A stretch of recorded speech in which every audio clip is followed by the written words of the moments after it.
ब्रह्मांड। तो ब्रह्मांड का सेकेंड टॉपिक तारा रह गया था। तो तारा जो है वो गैस का भाग होता है, नीहारिका से उत्पन्न होते हैं। तापमान में सूर्य से व्यास में 450 गुना छोटे और 1000 गुना बड़े तक होते हैं। इनका द्रव्यमान का सूर्य के द्रव्यमान से 1/20 से 50 से ऊपर होता है। तारे के धरातल का तापमान 3000 डिग्री सेंटीग्रेड से 50,000 डिग्री सेंटीग्रेड तक पाया जाता है। तारों का रंग। हम तारों के रंग के बारे में बात करेंगे। आखिर तारों का रंग किस पर निर्भर करता है? तो तारों का रंग तापमान पर निर्भर करता है और इससे हम तारों की आयु के बारे में बता सकते हैं कि जो तारा जितना ज़्यादा चमकीला होता है उसकी आयु उतनी ही कम होती है। अर्थात यदि तारों की आयु ज्ञात करने के लिए हमें उसके तापमान को देखना होता है। यदि तारों का तापमान अधिक है, अधिक चमकीला है, तो उसकी आयु कम होती है। यदि तारों का तापमान कम है, कम चमकीला है, तो उसकी आयु अधिक होती है। ठीक है, ये समझ गए होंगे आप। अब नेक्स्ट बात करते हैं। तारों में पाई जाने वाली गैसों में हाइड्रोजन, हीलियम और अन्य तत्व होते हैं। तो हम यहाँ देखते हैं सबसे अधिक क्या होता है? हाइड्रोजन। तारों में सबसे अधिक हाइड्रोजन पाया जाता है 71%। तारों में हाइड्रोजन तथा हीलियम में संलयन की प्रक्रिया पाई जाती है। तो तारे हैं उसमें हाइड्रोजन और हीलियम आपस में प्रक्रिया करती है। नेक्स्ट हम करते हैं तारों का जीवन चक्र। ब्रह्मांड में गैलेक्सियाँ बहुत सारी हमने बताया था, अनंत गैलेक्सियाँ हैं, बहुत सारी गैलेक्सियाँ हैं। और जितनी भी गैलेक्सियाँ हैं, हर गैलेक्सिया में बहुत सारे तारे हैं, लाखों तारे हैं। और इन तारों का निर्माण किससे होता है? निहारिकाओं से होता है, नेबुला जिसे बोलते हैं। गुरुत्वाकर्षण बल से गैस, धूल के बादलों का गोले के आकार में संगठन, गति, उच्च ताप, संलयन अभिक्रिया एक तारे के निर्माण के कारक हैं। अर्थात हम ये कह सकते हैं तारों का निर्माण जो होता है वो गैस व धूल के बादल आपस में उसका संगठन, उसकी गति, उसका उच्च तापमान, आपस में संलयन की अभिक्रिया, ये सभी तारे के निर्माण के लिए उत्तरदायी कारक हैं। तारे के विकास क्रम की प्रथम अवस्था प्रोटोस्टार का निर्माण है। यानी तारे यदि पहली अवस्था में प्रोटोस्टार का निर्माण करती है, इसके बाद तारा विकास की मुख्य अवस्था में प्रवेश करता है।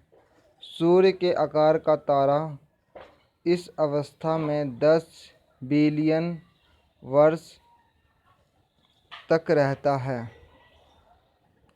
जितना आकार सूर्य का है, इस प्रकार का कोई तारा है तो ये 10 बिलियन वर्ष उसकी आयु रहती है।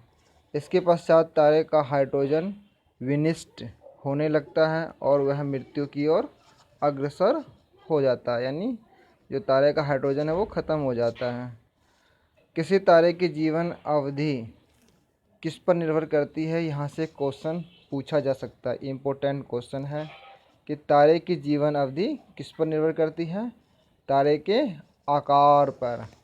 तो तारे के आकार पर निर्भर करती है तारे की जीवन अवधि कि वो कितना जिएगा। सूर्य के आकार का तारा लगभग 10 बिलियन वर्ष तक जीवित रहेगा। सूर्य के आकार को हम एक सोलर द्रव्यमान भी कह सकते हैं। तारा जितना बड़ा होता जाएगा उसकी जीवन अवधि उतनी ही कम होगी। अर्थात यदि तारा काफ़ी बड़ा है तो वो कुछ ही वर्ष जिएगा, यदि तारा छोटा है तो वो अधिक वर्ष जिएगा। यानी छोटा तारा जिसका आकार कम होगा वो ज़्यादा समय तक जिएगा, और जिसका आकार अधिक होगा वो कम समय तक जिएगा। क्योंकि यहाँ स्पष्ट रूप से ये बताया गया है कि तारा जितना बड़ा होगा उसकी जीवन अवधि उतनी ही कम होगी। नोट करने वाली बात है यहाँ पे। सूर्य से 50 गुना बड़े तारे का जीवन सिर्फ कुछ मिलियन वर्ष ही होता है। अगर सूर्य से 50 गुना बड़ा तारा है तो कुछ ही मिलियन वर्ष वो जीता है। विकास की मुख्य अवस्था से निकलकर तारा वृद्धावस्था की ओर अग्रसर होता है।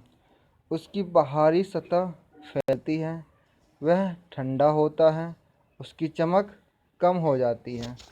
इस स्थिति को रक्त दानव, रेड जाइंट या सुपर रक्त दानव कहते हैं। तो ये यहाँ से क्वेश्चन बना सकता है कि रक्त दानव या सुपर रक्त दानव क्या होता है। तो इससे हम बता सकते हैं जब तारे जो हैं मृत्यु की ओर अग्रसर होती हैं तो उसकी जो स्थिति होती है उसमें वो ठंडा हो जाता है, उसकी चमक कम हो जाती है।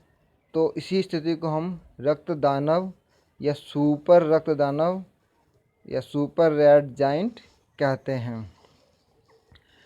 रक्त दानव या सुपर रक्त दानव अवस्था में क्रमशः नोवा या सुपर नोवा विस्फोट के पश्चात तारा अपने आकार के अनुरूप मृत्यु की 3 दशाओं कृष्ण वामन ब्लैक डवार्फ, न्यूट्रॉन स्टार, कृष्ण वीवर ब्लैक होल में से कोई एक प्राप्त करता है। अर्थात यहाँ से हम ये जान सकते हैं कि जो तारा है उसकी मृत्यु की 3 दशाएं होती हैं। पहला हो गया कृष्ण वामन, दूसरा हो गया न्यूट्रॉन स्टार, तीसरा हो गया कृष्ण वीवर। सूर्य से सदृश छोटे तारे, यानी ऐसे तारे जो सूर्य से छोटे हों। रक्त दानव अथवा नोवा विस्फोट के पश्चात यदि अवशेष सौरिक द्रव्यमान सोलर मास के 1.44 गुना के सीमा के अंदर होगा तो तारा श्वेत बनेगा। तो यहाँ पे हमें ये चीज़ समझ में आ रहा है कि श्वेत तारा कैसे बनेगा, जब उसका द्रव्यमान सोलर मास 1.44 गुना के अंदर हो तारे का। अंत में कृष्ण वामन ब्लैक डवार्फ के रूप में मृत्यु की अंतिम अवस्था में प्राप्त करेगा। तो इस प्रकार ये जो पहला स्टेप था उसका पहला रूप था ब्लैक डवार्फ, उसके बारे में हमने जाना कि ब्लैक डवार्फ में कैसे उसको मृत्यु प्राप्त होती है। तो उसका द्रव्यमान जो है सौरिक द्रव्यमान कम होता है, 1.44 सीमा के अंदर होता है।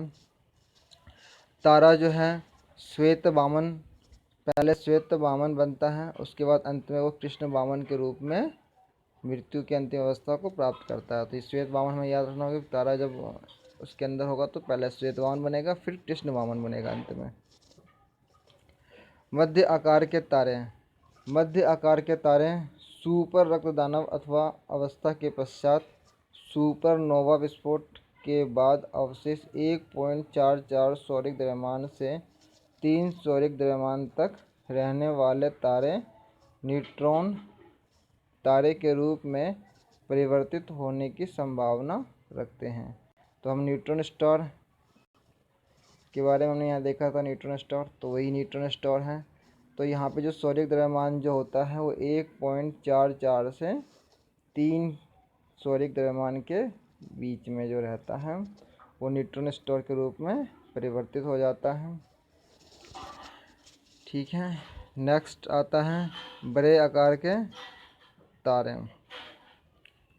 जो बड़े आकार के तारे हैं सुपरनोवा विस्फोट के बाद 3 सौरिक द्रव्यमान से अधिक, कितना 3 सौरिक द्रव्यमान से अधिक अवशेष वाले तारे कृष्ण वीवर या ब्लैक होल में परिवर्तित हो जाते हैं।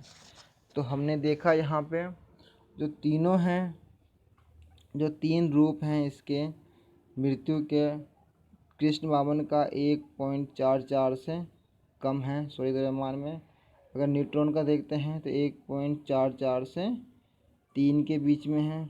अगर कृष्ण वीवर का देखते हैं तो 3 से क्या है अधिक सौरिक द्रव्यमान वाले जो होते हैं तारे, उनकी मृत्यु इस टाइप से होती है। ठीक है, आपको समझ में आ रहा होगा जहाँ तक मुझे अनुमान है। हम बात करते हैं चंद्रशेखर सीमा की।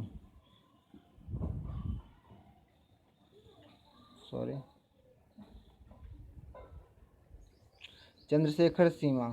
भारतीय वैज्ञानिक थे चंद्रशेखर सुब्रमण्यम चंद्रशेखर। इन्होंने 1930 में सौरिक द्रव्यमान की वह सीमा निश्चित की जिसके अंदर तारे श्वेत वामन बनते हैं और जिसके ऊपर अवशेष द्रव्यमान वाले तारे न्यूट्रॉन स्टार या कृष्ण वीवर के रूप में परिवर्तित होते हैं। 1.44 सौरिक द्रव्यमान की चंद्रशेखर सीमा नोवा या सुपरनोवा विस्फोट के बाद बचे अवशेष तारे के द्रव्यमान से सुनिश्चित की जाती है।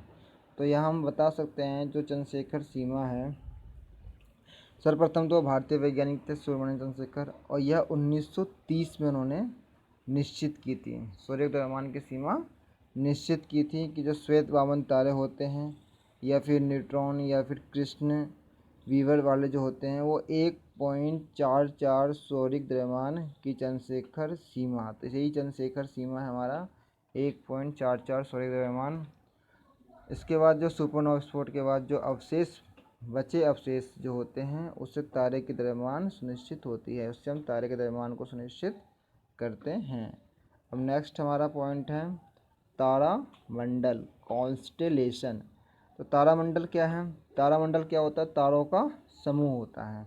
कई सारे तारे होंगे तो क्या बनेगा? तारामंडल बनेगा। इससे कई सारे तारे बनेंगे तो तारों का समूह होता है तारामंडल। इनकी एक विशेष आकृति होती है, जैसे सप्तर्षि तारामंडल, ग्रेट बियर या उर्सा मेजर बोलते हैं इन्हें, की आकृति भालू जैसी मिलती है।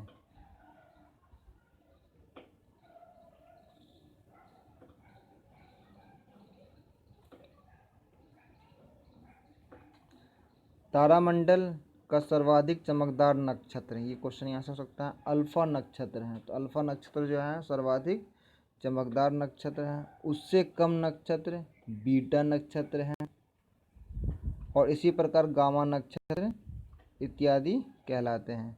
इंटरनेशनल एस्ट्रोनॉमिकल यूनियन के अनुसार आकाश में कुल 88 तारामंडल हैं, जिनमें से अधिकांश को दक्षिणी गोलार्ध में देखा जा सकता है। तो यहाँ से क्वेश्चन ये इम्पोर्टेंट बनता है कि हमारे जो ब्रह्मांड हैं वहाँ उसमें कितने तारामंडल हैं। तो 88 तारामंडल कॉन्स्टेलेशन, इसको हम याद रखना होगा। और ज़्यादातर तारामंडल कहाँ पे हैं? दक्षिणी गोलार्ध में। दक्षिणी गोलार्ध समझने से हमारा ये अर्थ हो गया।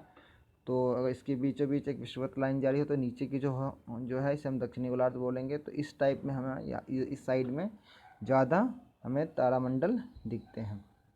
तो कितने तारामंडल है ये इम्पोर्टेंट है, 88 तारामंडल। ये नंबर हमें याद होना चाहिए, 88 तारामंडल। हम बात करते हैं पल्सर की। पल्सर क्या होते हैं? पल्सर जो हैं घूमते हुए न्यूट्रॉन तारा को ही पल्सर कहते हैं। यानी जो न्यूट्रॉन तारा होता है, न्यूट्रॉन स्टार होता है, न्यूट्रॉन स्टार का हमने पढ़ा था अभी, उसी को हम पल्सर कहते हैं। और ये विद्युत चुंबकीय तरंगे छोड़ते हैं, ये हमें नोट रखना है। ये कौन सी तरंगे छोड़ेंगे? विद्युत चुंबकीय तरंगे। पल्सर विद्युत चुंबकीय तरंगे छोड़ते हैं। अब ये राशियाँ हैं कुछ, इसे हम इंग्लिश में जोडेक साइन बोलते हैं। जैसे कि हमें पता है जो सूर्य जो है, सूर्य परिक्रमा करते समय पृथ्वी 12 नक्षत्र समूहों से होकर गुजरती हैं, जिन्हें राशियाँ कहते हैं। तो 12 नक्षत्र होते हैं। जब सूर्य की परिक्रमा करती है पृथ्वी, मान लो ये हमारा सूर्य हो गया, अब इसके चारों ओर क्या कर रही है? पृथ्वी परिक्रमा करेगी। तो ऐसे 12 नक्षत्र होते हैं जिसके होकर के पृथ्वी को परिक्रमा करना होता है। तो ये 12 राशियाँ कौन कौन से हैं ये हम देखते हैं। पहली राशि है मेष, तो इसे हमें याद करना होगा। मेष, वृष, मिथुन, कर्क, सिंह, कन्या, तुला, वृश्चिक, धनु, मकर, कुंभ, मीन। इसके साथ साथ हमें ये भी याद रखना होगा कि जो मेष राशि है उसको इंग्लिश में क्या कहते हैं, एरीज कहते हैं, और इसका जो चिन्ह है वो भेड़ है। वृष को क्या कहते हैं इंग्लिश में, टॉरस कहते हैं, और इसका चिन्ह बैल है। मिथुन को इंग्लिश में क्या कहते हैं, जेमिनी कहते हैं, इसका चिन्ह क्या है, स्त्री पुरुष। कर्क को इंग्लिश में क्या कहते हैं, कैंसर कहते हैं, इसका चिन्ह क्या है, केकड़ा। सिंह को इंग्लिश में क्या कहते हैं, लियो कहते हैं, और इसका चिन्ह क्या है, शेर। कन्या को इंग्लिश में क्या कहते हैं, विर्गो कहते हैं, इसका चिन्ह क्या है, लड़की, कन्या से लड़की हो गया। तुला, तुला का क्या हो गया, लीब्रा, इसका साइन क्या हो गया, तराजू। वृश्चिक का क्या हो गया, स्कॉर्पियन हो गया, तो इसका साइन क्या हो गया, बिच्छू। धनुष, धनुष का क्या हो गया, सैगिटेरियस हो गया, इसका साइन क्या हो गया, धनुष हो गया, धनुष है। मकर, मकर का क्या हो गया, कैप्रिकॉर्न हो गया, तो मकर से क्या बन गया, मगर, तो मगर इसका साइन हो गया। कुंभ, कुंभ का साइन इंग्लिश में क्या बोलते हैं, एक्वारियस, साइन क्या हो गया, घड़ा। मीन, मीन से क्या हो गया, पीसेस, साइन क्या हो गया, मछली। ज़्यादातर साइन जो है उनके नामों से ही जुड़े हुए हैं, जैसे कि मेष का भेड़, वृष का बैल, मिथुन का स्त्री पुरुष, तो ये हम याद कर सकते हैं, मिथुन का स्त्री पुरुष। कर्क का केकड़ा हो गया, सिंह का शेर, कन्या का लड़की हो गया, कन्या लड़की होता है। तुला तराजू हो गया, वृश्चिक का बिच्छू हो गया, धनु का धनुष हो गया, मकर का मगर हो गया, कुंभ का घड़ा हो गया, मीन का मछली हो गया। और इनके इंग्लिश नाम भी हमें इम्पोर्टेंट है, इंग्लिश नाम भी याद होना चाहिए।